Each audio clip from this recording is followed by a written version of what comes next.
Gold, trusted gold buyers. మీరు తాకట్టు పెట్టిన బంగారాన్ని విడిపించి ఈ రోజు ఉన్న మార్కెట్ ధరకు కొనబడను.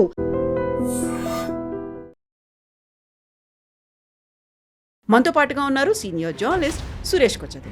సార్ నమస్కారం. బాలీవుడ్లో గత 8 ఏళ్లుగా పవర్ షిఫ్ట్ అనేది నెలకొంది. సృజనాత్మకత లేని వాళ్లే ఫిల్మ్ ఇండస్ట్రీలో ఉన్నారు. ఒక రకంగా వివక్ష అనేది కనిపిస్తోంది. ఈ మాటలన్నది ఆస్కార్ అవార్డు గ్రహీత ఏఆర్ రెహమాన్.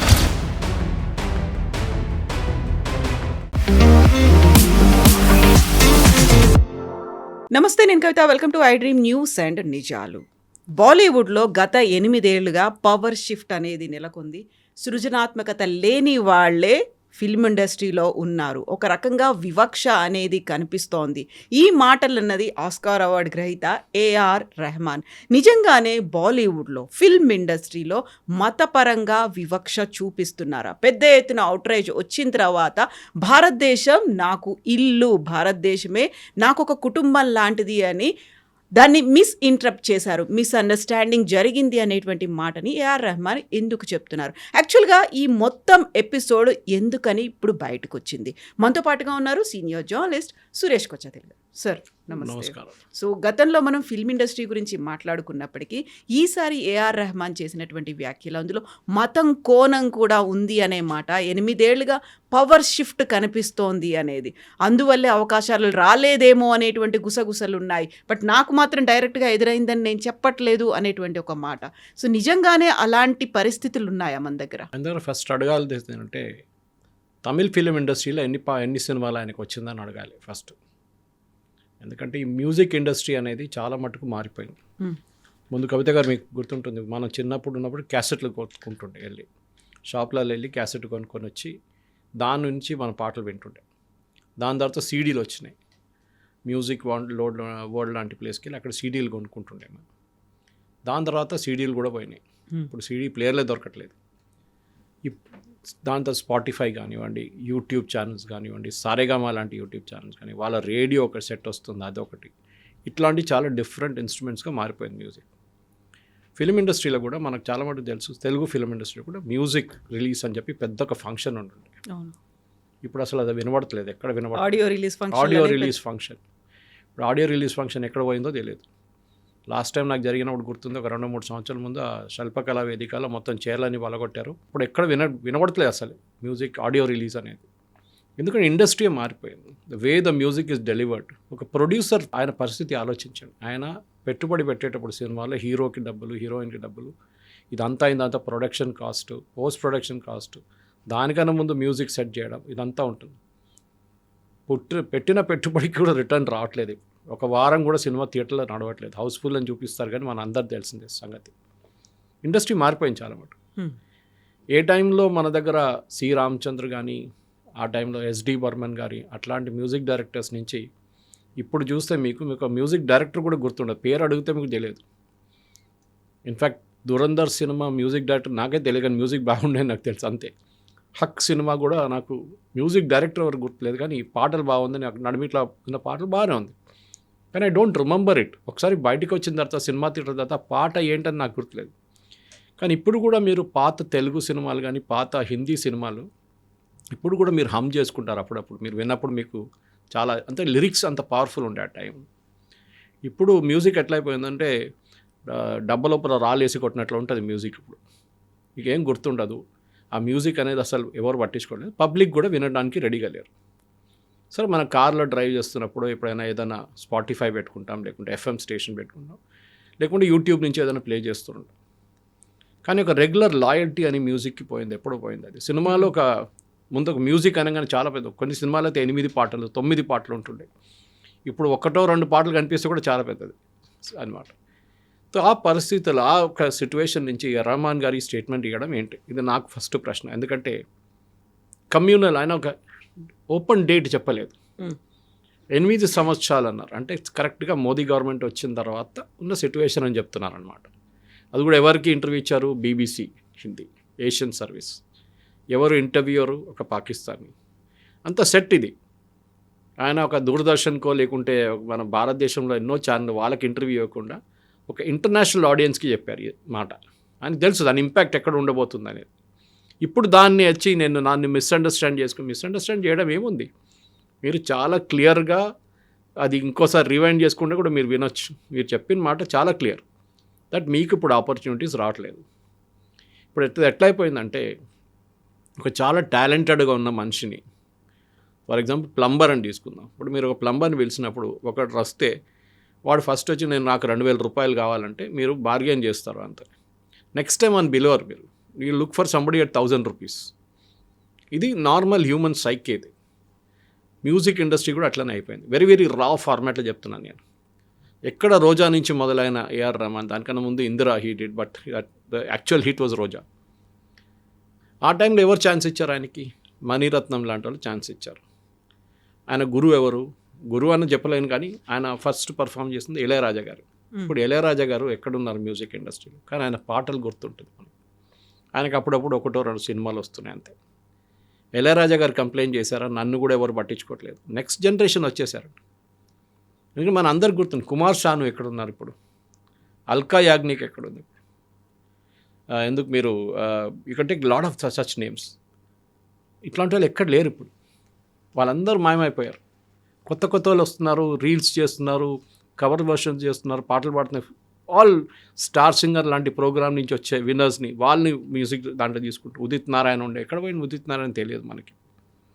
షాన్ కూడా మొన్న స్టేట్మెంట్లో రెహమాన్ షాన్ కూడా చెప్పారు, ఐఎమ్ డూయింగ్ షోస్ అన్నాడు. అది లేదు ఆయనకి ఇప్పుడు, ఆ ఛాన్సే లేదన్నమాట. పోయింది అది, ఆ ఇండస్ట్రీ పోయింది. కంపెనీ అనురాధ పౌడ్ వాళ్ళు ఉండే.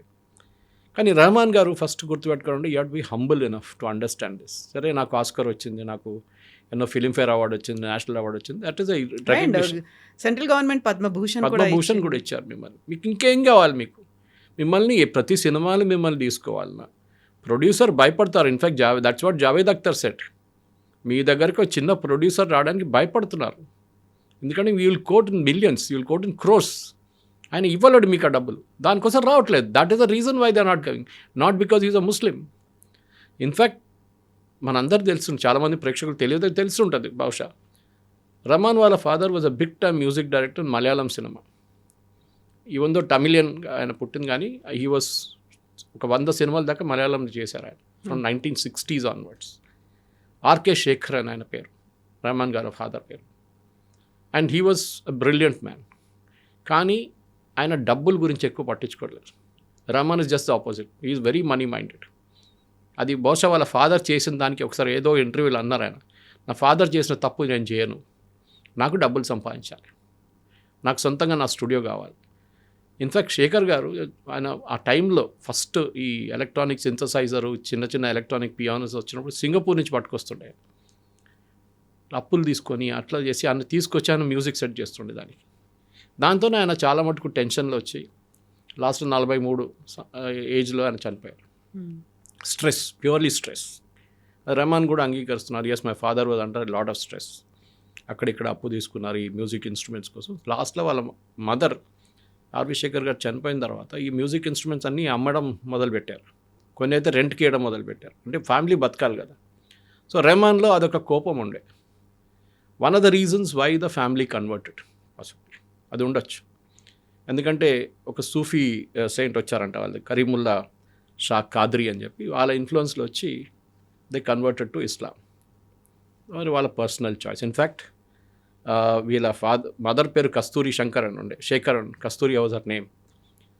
కస్తూరి and Sekhar got married in తిరుమలలో జరిగింది వాళ్ళ పెళ్ళి. ఆలోచించారు ఆ టైంలో.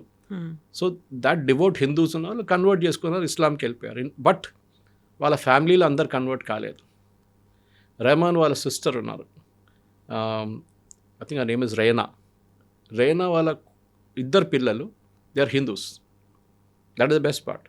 జీవి ప్రకాష్ అండ్ భవానీశ్రీ వాళ్ళు కూడా ఫిలిం ఇండస్ట్రీలో, మ్యూజిక్ ఇండస్ట్రీలో they are good name in Tamil ఇండస్ట్రీలో. కానీ రెహమాన్ గారికి ఎందుకో ఈ ఒక రిలీజియన్ పిచ్చి పట్టింది సడన్గా. But we never objected to the fact that Khwaja పాడినప్పుడు ఎవరు వీ ఎంజాయ్డ్ ఇట్. వందే మాత్రంని ఒక కొత్త వర్షన్గా తీసుకొచ్చి ఇప్పుడు కూడా ఒక క్రికెట్ మ్యాచ్, ఫుట్బాల్స్ అన్నిట్లో అది ప్లే అవుతున్నప్పుడు కూడా we get that goosebumps moments. కానీ ఎందుకో సడన్గా నన్ను ముస్లిం అని చెప్పి నాకు పాటట్లేదు, నాకు మ్యూజిక్ రావట్లేదు, నాకు ప్రొడ్యూసర్స్ అడుగుతున్నారు, వచ్చి మళ్ళీ వాళ్ళు వెళ్ళిపోతున్నారు, వాళ్ళు కొత్త వాళ్ళు తీసుకుంటారు. అంటే affordability is a fact. And క్రికెట్లో ఒక పాలన్స్ ఉంది కవిత గారు, అది గవాస్కర్ టైంలో అడుగుతుండే. ఇప్పుడు గవాస్కర్ ఎప్పుడు రిటైర్ గారు, last became a running joke ఈయన ఎట్లా రిటైర్ చేయాలని చెప్పేసి. ఎందుకంటే ఆయన ఫ్లాప్ షో అయిపోయింది, లాస్ట్ అయినా ఆయనకు రన్స్ కూడా రావట్లేదు, కానీ రిటైర్ కావట్లేదు. సో అప్పుడు ఎవరో I think it was one of the English cricket commentator, maybe Richie Benaud or somebody else asked ఈ ప్రశ్న అడిగారు ఆయన, వెన్ పీపుల్ లీవ్ క్విట్, మీరు రిజైన్ చేసినప్పుడు, మీరు రిటైర్ అయినప్పుడు అడగాలి వై, ఎందుకు చేస్తున్నారని, నాట్ వై నాట్, ఎగ్జాక్ట్ ఎందుకు చేయట్లేదని అడిగే ముందే మీరు వెళ్ళిపోవాలి సీన్ నుంచి. దానికోసం ఆ టైం పీక్ స్టేజ్ లో ఉన్నప్పుడు ఎందుకు వదిలిపోతున్నారు అనే క్వశ్చన్ రావాలి అక్కడ. అది రావాలి, అప్పుడే అడుగుతారు. లేకుంటే మీరు ఎప్పుడు పోతారు, ఎప్పుడు రిజైన్ చేస్తారని కాదు. సో మీకు టైం అయినప్పుడు you just melt away in to the sunset. Ilaiyaraaja happen, చాలామంది గంగా అమరన్ ఉన్నారు, హిందీలోనే తీసుకోండి ఎంతోమంది మ్యూజిక్ డైరెక్టర్స్ ఉన్నారు, ప్రీతం లాంటి ఉన్నారు, వాళ్ళందరూ ఇప్పుడు స్టేజ్ షోస్ చేస్తారు. ఇండస్ట్రీ మారిపోయింది, there is more accent on stage shows కానివ్వండి, ఇంటర్నేషనల్ టూర్లు కానివ్వండి, యూట్యూబ్లో వీడియోలు చేయడం, ఇదంతా నడుస్తుంది. ఇప్పుడు ఒక ఇండస్ట్రీగా మారిపోయింది అది. Saregama itself has reinvented itself. అట్లాంటి పరిస్థితులు నన్ను ముస్లిం అని చెప్పి నాకు పాటలు ఇవ్వట్లేదు, నన్ను మ్యూజిక్ సెట్ చేయట్లేదు అంటే it's a wrong connotation, totally wrong. అది రమణ్ గారు ఎందుకు చేశారు అనేది ఇప్పుడు ఆయన ఏదో క్లారిఫికేషన్ అంత ఇస్తున్నారు, కానీ అది clarification is not really convincing అనమాట. ఎగ్జాక్ట్లీ. వెరీ రీసెంట్గా చేసినటువంటి చావా మూవీ కూడా ఆయన డివైజివ్ మూవీగా, ఒక విభజన వాదాన్ని చెప్తున్నటువంటి మూవీగానే ఆయన చెప్తూ వచ్చారు. మనం చావా చేసినప్పుడు ఆయనకు తెలుసు కదా హిస్టరీ గురించి చెప్తున్నారని, ఆయన బీజీ స్కోర్ చేశారు దానికి. మీకు సినిమా గురించి may have a difference opinion, కానీ చూపించింది నిజమా కాదా అని ఫస్ట్ క్వశ్చన్. జోధా అక్బర్ చేసినప్పుడు అడిగారు నిజమా కాదో చూపిస్తున్నారు, దట్ ఈస్ ఆల్ ఫ్యాబ్రికేటెడ్, అంత ఏం లేదు. Akbar was not handsome fellow, ఈ వాజ్ లింపింగ్ ఉండే, ఆయనకు ఒక కాల్కి ప్రాబ్లం ఉండే, ఈ was not good looking at all. కానీ చూపించింది ఏంటి మనకి, ఓ హ్యాండ్సమ్ హృతిక్ రోషన్ లాంటి వాళ్ళు వెరీ హ్యాండ్సమ్, జోధా అక్బర్లో జోధా హిందూ ఆమెని పెళ్లి చేసుకుంటున్నారు, ఇదంతా. బట్ అక్కడ ఎవరు మనం అబ్జెక్ట్ చేయలేదు. హిస్టరీలో పాసిబిలిటీ జరిగి ఉంటుంది, హిస్టరీలో అది ఉంది, we accept as a matter of fact. Salman Khan, Shahrukh Khan, Aamir Khan వీళ్ళు ఫిలిం ఇండస్ట్రీ డామినేట్ చేస్తున్నప్పుడు, ఇప్పుడు అంత డామినేషన్ లేదనుకోండి, ఆ డామినేషన్ టైంలో మనం ఎప్పుడైనా అబ్జెక్ట్ చేశాము? వీళ్ళు ఏదైనా సినిమాలో, చాలా తక్కువ సినిమాలో వాళ్ళు ముస్లిం నేమ్స్ వాడారు, చాలా మటుకు హిందూ నేమ్సే ఉండేవాళ్ళు. వీ నెవర్ అబ్జెక్టెడ్ సెయింగ్ మీరు యు ఆర్ ముస్లిం గా, you should use only Muslim. That's film industry is a make believe industry. దాని ప్రకారం మనం పోతే ఆ ఫ్లోలో వెళ్ళిపోవాల్సిందే మనం. కానీ ఇక్కడ ఈ జరిగిన దానికి ఒక రిలీజియస్ యాంగిల్ తీసుకురావడం, and that too from a person like A R Rahman is very very చాలా డిసప్పాయింటింగ్ అనమాట. ఎందుకు చేస్తున్నారు అది? ఆ ఫ్లోలో వెళ్ళిపోయారా, బీబీసీ వాళ్ళు అడిగే క్వశ్చన్ ఫ్లోలో వెళ్ళిపోయారా, లేకుంటే ఆయన ముందే ప్రిపేర్ అయ్యి వచ్చారా అనేది చాలా మట్టుకు ఇప్పుడు అడుగుతున్న ప్రశ్న. ఆయన పర్సనల్ లైఫ్లో కూడా చాలా మటుకు ప్రాబ్లమ్స్ ఉన్నాయి, మన అందరికి తెలిసింది. We never asked, industry never asked divorce ఎందుకు జరిగింది, his wife gave some statement, ఆమె ఇప్పుడు ఏదో లండన్లో ఉంటుందంటే మనకు తెలియదు, అది మనం ఎప్పుడు అడగక్కర్లేదు, ఎందుకంటే that is the personal life. అది ఒక లక్ష్మణ్ రేఖ ఉంటుంది, అటువైపు వెళ్ళకూడదు మనం అసలు. కానీ ఎప్పుడు ఇదే మాట ఉంటుంది కవిత గారు, this is there in every field. మీరు క్రికెట్ చూడండి, మీరు బ్యాడ్మింటన్ చూడండి, పివి సింధు, సైనా నెహ్వాల్. ఇప్పుడు సైనా నెహ్వాల్ ఎక్కడుందండి? She had achieved a peak వచ్చేసినప్పుడు అయిపోయింది అక్కడి నుంచి. లేదు నేను ఇంకా ఆడుతూనే ఉంటానంటే నోబడీ విల్ యాక్సెప్ట్. మీ పీక్ ఒక టైం ఉంటుంది, అది అంటే ఈవెన్ బాస్కెట్బాల్ తీసుకోండి, క్రికెట్ తీసుకోండి, యంగ్ ఏజ్లోనే మీరు పీక్ అయిపోతారు, దాని తర్వాత యూ స్టార్ట్ డ్రిఫ్టింగ్ డౌన్. మీరు ఎప్పుడు వెళ్ళిపోవాలో అప్పుడు మీరు ఆ ఇండస్ట్రీ నుంచి బయటకు వచ్చేసేయాలి. చాలామంది మ్యూజిక్ డైరెక్టర్స్ ఇప్పుడు కూడా మీరు చూడండి తెలుగు ఇండస్ట్రీలో చాలా తక్కువ ఉన్నారు. ఒక టైంలో లిరిక్స్ రాసేటోళ్ళే చాలా పెద్ద పెద్ద మేధావులు ఉన్నారు, ఆరుద్ర కానీ, శ్రీశ్రీ కానీ, పాడేటోళ్ళు ఘంటసాల, ఎస్పీబీ. కానీ ఇప్పుడు ఎవరున్నారు చెప్పండి? చాలా తక్కువ, హ్యాండ్ఫుల్ ఆఫ్ పీపుల్. ఎందుకంటే ఇండస్ట్రీ మారిపోయింది, ఆ ఫార్మాటే మారిపోయింది, ప్రజెంటేషన్ ఫార్మాట్. కొన్ని టైంలో 6 సాంగ్లు రికార్డ్ చేస్తారు, కానీ సినిమాలు 2 సాంగ్లే తీసుకొస్తారు. Because the director when sitting on the post production table ఆయనకి ఏమనిపిస్తుంది అంటే ఆ ఫ్లో పోతుంది, పాట వచ్చినప్పుడు we'll reduce it to 2 songs, fine. కానీ మార్కెట్లో 6 సాంగ్లు రిలీజ్ చేస్తారు వాళ్ళు. రిలీజ్ అంటే ఏంటి? క్యాసెట్ లేదు, నేను చెప్పినట్లు సీడీ లేవు, ఏం లేవు, it is only on YouTube, that's it. లేకుంటే ఏదైనా ఎఫ్ఎం స్టేషన్లో ప్లే చేస్తారు మీరు. ప్రాబ్లం ఎక్కడ వచ్చిందంటే ఈ మ్యూజిక్ ఇండస్ట్రీ మారిన మాట రెహమాన్ గారు అంగీకరించట్లేదు. మ్యూజిక్ ఒక పవర్ షిఫ్ట్ అనేది జరిగింది, అక్కడ క్రియేటివిటీ లేని వాళ్ళే రాజ్యం వెళ్తున్నారు ఫిల్మ్ ఇండస్ట్రీలో అనే ఒక మాట. ఎవరైనా క్రియేటివిటీ లేని వాళ్ళు తీసుకొచ్చి సినిమా చేస్తారా? ఈ ప్రాబ్లం కాంతారాలో వచ్చింది, మీకు గుర్తుంటుంది. కాంతారా రిలీజ్ అయినప్పుడు ఎంత పెద్ద గొడవ జరిగిందో, హిందుత్వ ఎలిమెంట్ దాంట్లో మేక్ బిలీవ్ చేశారు, దాంట్లో లేనిపోయిన బ్లాక్ మ్యాజిక్ లాంటి బ్లాక్ మ్యాజిక్ ఇక్కడ లేదు అక్కడ. But it is a art form. మా ఊర్లో ఉంది, నార్దర్న్ కేరళలో ఉంది, అది తెయ్యం అంటారు దాన్ని అక్కడ. That's another form is what you showed in upper Karnataka, దక్షిణ కర్ణాటకలో. అక్కడ ఇది అక్కడ జరుగుతున్న ఒక క్లాసికల్ ఆర్ట్ ఫామ్ అది. దాన్ని కొంచెం ఒక ట్విస్ట్ ఇచ్చి చేసినప్పుడు దాంట్లో తప్పేముంది? ఆమీర్ ఖాన్ లార్డ్ శివాని టాయిలెట్లో 3 Idiots తిప్పినప్పుడు మనం ఎవరు తిట్టలేదు ఆయన్ని, ఎందుకు చేసామని చెప్పేసి. మనందరూ తెలుసు. చాలా కొంతమంది కోపం వచ్చింది, మీ రిలీజన్లో ఉన్న ఎవరైనా ప్రాఫిట్స్తో చేస్తారంటే ఎవరు అడగలేదు అది. కానీ మనం because Hindu religion accepts it. Okay సరే, we laugh at our gods, మనం నవ్వుకుంటాం ఒక్కసారి, మంచిదే కదా, ఓకే తమాషాగా ఉంది కదా, చాలా బాగుంది అంటాం. కానీ ఆలోచించండి, అది it could have been a tinder box moment. ఆ మూమెంట్లో అది పెద్ద గొడవ అయితే ఆ సినిమానే ఫ్లాప్ అయిపోతుండే. కానీ జరగలేదు, it went as a normal route వెళ్ళిపోయింది.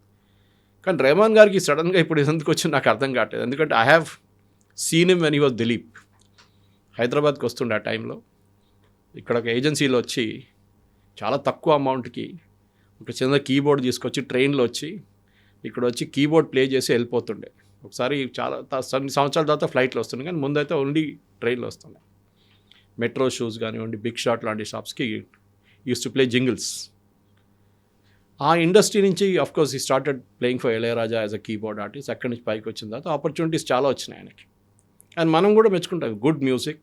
మీరు చెప్పినట్టు 2 ఆస్కర్లు, గ్రామీలు, స్లమ్ డాగ్ మిలియనర్ లాంటి సినిమాలకి, దట్ ఆల్ వాజ్ దేర్. మనం అన్నీ యాక్సెప్ట్ చేస్తున్నాం మనం. ఎందుకంటే we have seen the pinnacle of music in India, భారతదేశంలో. సాహిర్ లుధ్యాన్వి రాసిన పాటలు, ఆనంద్ బక్షి గారు రాసిన పాటలు, శంకర్ జైకిషన్, లక్ష్మీకాంత్ ప్యారేలాల్, ఎస్డి బర్మన్ నేను చెప్పాను, ఆర్డి బర్మన్, సి రామచంద్ర, కళ్యాణ్ జీ, చాలా మటుకు మీద బిగ్ మ్యూజిక్ డైరెక్టర్స్ దేర్. ఇప్పుడు దాంట్లో చాలామంది దే పాస్ట్ అవే. ఉన్నోళ్ళు కూడా వాళ్ళు they are happy with what they are. ఈ ఇండస్ట్రీలో ఒక ఫేవరెటిజం ఉందంటే ఉంది. అది even when Lata Mangeshkar was alive, చాలా మటుకు అలిగేషన్స్ ఆమె మీద ఉండే. దట్ ఆమె she uses to dictate to music directors. ఒక మోనోపలి లాగా. మదన్ మోహన్ గారితో నేను చేయను ఎప్పుడని చెప్పి ఒకసారి ప్రాబ్లం ఉండే ఆమెకి. సుమన్ కళ్యాణ్పూర్ లాంటి వాళ్ళు, వాణి జయరామ్ లాంటి వాళ్ళు ఆమె పైనకి రానిలేదు అసలు. She never give an opportunity except for her sister ASHA Bhosle. అట్లాంటి ఒక మోనోపలి ఉంది. దాని తర్వాత మనం చూసాం సడన్లీ అనురాధ పౌడ్వాల్ లాంటి వాళ్ళు, బికాస్ సడన్లీ గుల్షన్ కుమార్ గారు ఎంకరేజ్ చేయడం మొదలుపెట్టారు.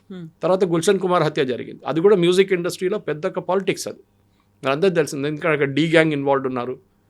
సినిమాల్లో ఈ బ్లాక్ మనీ కానివ్వండి, ఈ డ్రగ్స్ మనీ కానివ్వండి, హవాలా డబ్బులు పెట్టడం మొదలుపెట్టారు. ఇప్పుడు ఏమైందంటే లాస్ట్ ఒక 10-15 సంవత్సరాల కవిత గారు ఎవడు అబ్జర్వ్, ఈ ఇండస్ట్రీ కార్పొరేటైజేషన్ అయిపోయింది కంప్లీట్గా. ఒకసారి బీఆర్ ఫిల్మ్స్ ఉండే, యశ్ చోప్రా ఫిల్మ్స్, ఇప్పుడు అందరూ కంపెనీలు తయారు చేసుకున్నారు. అది ఎవరైనా ఉండేవాడు, కరణ్ జోహార్ ఉండొచ్చు, బాలాజీ టెలిఫిల్మ్, ఎక్తా కపూర్ ఉండి, వీళ్ళందరూ they found companies, corporate companies. వాళ్ళు బ్యాలెన్స్ షీట్ చూస్తారు.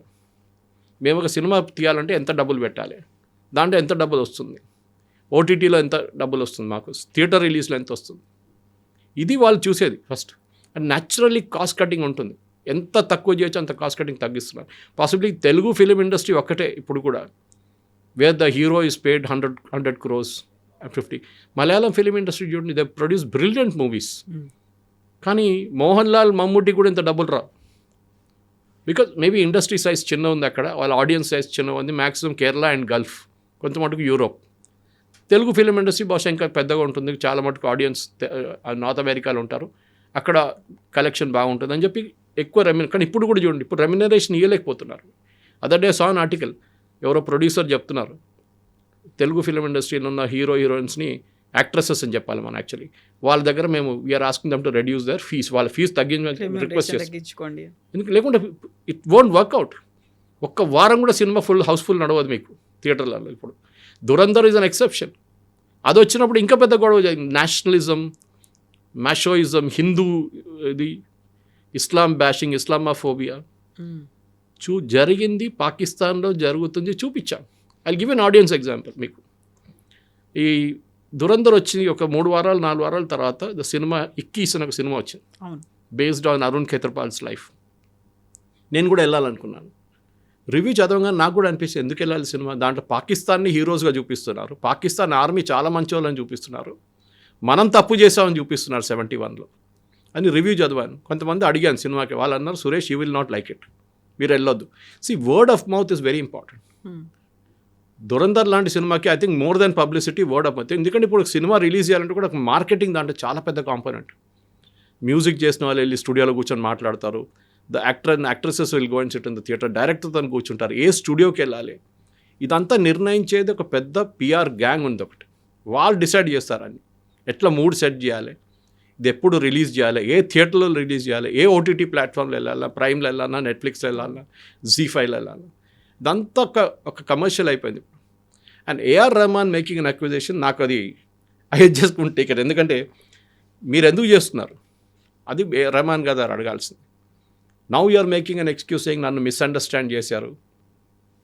బట్ ఇక్కడే మిస్అండర్స్టాండ్ చేశారు అన్నప్పుడే ఆయన చేసినటువంటి అలిగేషన్స్ 8 yearsలో అనుకున్నప్పుడు లాస్ట్ ఇయరే కదా చావాలంటే ఒక బిగ్గెస్ట్ బ్లాక్ బస్టర్ హిట్ వచ్చింది. ఆ తర్వాత Ramayana is in the pipe line. అసలు మత వివక్ష గురించి అనుకున్నప్పుడు రామాయణ అనగానే ఎవరికి రిలేటెడ్ ఉంటుంది, బట్ ఇప్పుడు రెహమాన్ ఏ కమ్యూనిటీకి చెందినవాడు అనేది ఉంది. దాన్ని ఎలా తీసుకున్నారు, ఇక్కడే డిఫరెంట్ ఒపీనియన్ వినిపిస్తుంది కాబట్టి ఆయన తొలగించండి అనేటువంటి మాట కూడా సోషల్ మీడియాలో వస్తుంది కదా. దట్స్ న్యాచురల్లీ, బికాస్ ఆయన చెప్పిన మాట అదే కదా, నన్ను నా రిలీజియన్ చూసి నాకు ఆపర్చునిటీ లేదు. రామాయణ్ చేసిన ప్రాజెక్ట్కి మీ రిలీజియన్ చూసి మీకు ఇచ్చారా, లేకుంటే మీ కెపాసిటీ చూసి మీ అవుట్పుట్ చూసి ఇచ్చారా, అది చాలా ఇంపార్టెంట్. ఎందుకంటే forget his name, the Jewish composer, he is there in this ensemble, ఆయన ఉన్నారు, is a Jewish, Rahman is a Muslim. అడిగారు ఎప్పుడైనా హరే నేను పని చేయను పో, గాజా ఉండి అదే జరిగింది ఇది జరిగిందని కాదు. మ్యూజిక్ ఇస్ మ్యూజిక్ అంతే. మన దగ్గర ఖయామ్ చాలా మటుకు ముస్లిం మ్యూజిక్ డైరెక్టర్స్ ఉంటాయి. అట్లాంటి మనుషున్నప్పుడు మనం ఎప్పుడు అడగలేదే. Mohammed Rafi was a great singer, we never asked him his religion, మీరు ఏ రిలీజన్ నుంచి వస్తున్నారు, ఏ పాటలు పాడుతున్నారు. సాజిద్ నవీద్ అనుకుంటాను ఆయన కూడా ఉన్నారు. Sajid Naveed, see there are lot of Muslims who sang in this and that is the most best part. కానీ ఎప్పుడు మనం వెళ్ళి మీ రిలీజన్ ఏంటి, మీరు ఎందుకు చేస్తున్నారు, వై ఈజ్ మేకింగ్ అలిగి, you are out priced yourself in the market. మీ మార్కెట్లో మిమ్మల్ని వాళ్ళు తీసుకోలేకపోతున్నారు. ఐపీఎల్ లాగా మీరు ఒక రేట్ క్రాస్ చేస్తే మిమ్మల్ని తీసుకోరు వాళ్ళు. You are out of the market totally. అది ఏ ఇండస్ట్రీ అయినా అంతే, సినిమా ఇండస్ట్రీ అని ఒకటే కాదు, ఈవెన్ క్రియేటివ్ ఇండస్ట్రీ చూడండి.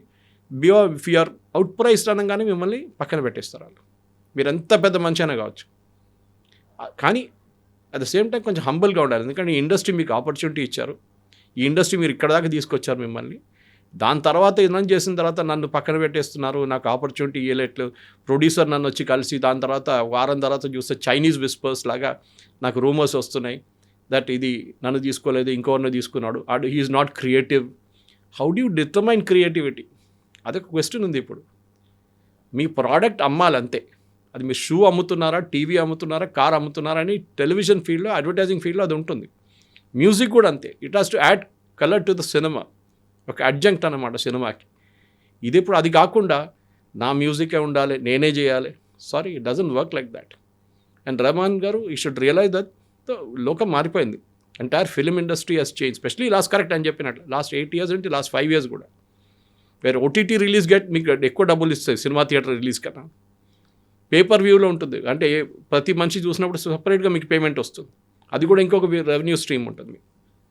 సో అది జరగానే వాళ్ళ ఫాదర్ మీద ఉన్న ఫ్రస్ట్రేషన్, వాళ్ళ ఫాదర్ అట్లా చేశారు, వాళ్ళ ఫాదర్ని నెగ్లెక్ట్ చేశారు ఇండస్ట్రీ అనేది ఆయన దీనికన్నా ముందు ఇంటర్వ్యూలో చాలా చెప్పారు అది.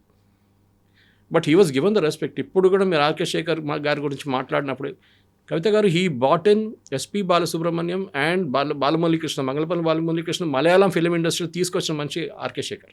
ఓకే, ఆలోచించండి.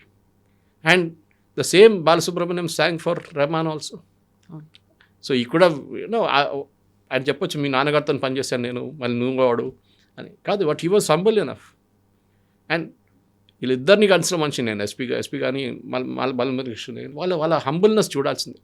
వే Mangalapuram Balamuralikrishna speaks to you so humble, అది వాళ్ళది ఉంటుంది. మేబీ వాళ్ళ పర్సనల్ లైఫ్లో కొంచెం అరగెంట్గా ఉండొచ్చు, కానీ రెహమాన్ది అందరికీ ఉన్నారు కొంచెం, ఆయన అలూఫ్గా ఉంటారు, ఎక్కువ మాట్లాడు, దట్స్ ఎ హ్యూమన్ టెండెన్సీ, అది వాళ్ళ ఫీల్డ్ వాళ్ళు ఉంటారు.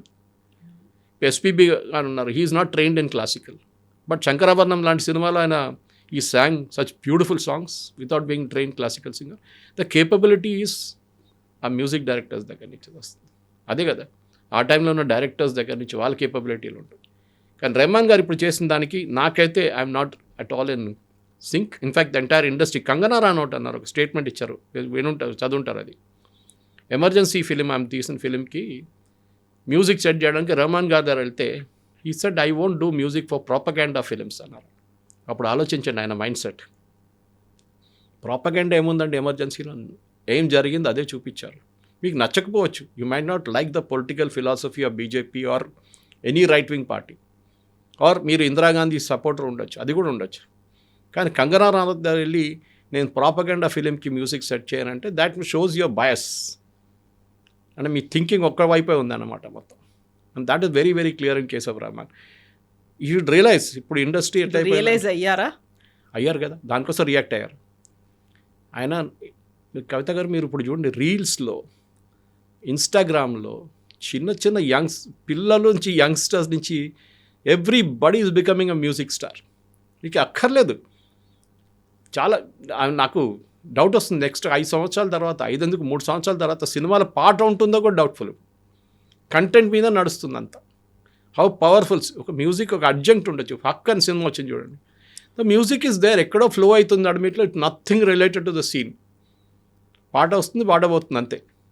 But the content is very very important. మీరు ఎట్లా కంటెంట్ డెలివర్ చేస్తారు, అది మనం దురంధర్లో చూసాం, ఎంత లౌడ్ మ్యూజిక్ ఉంది దాంట్లో.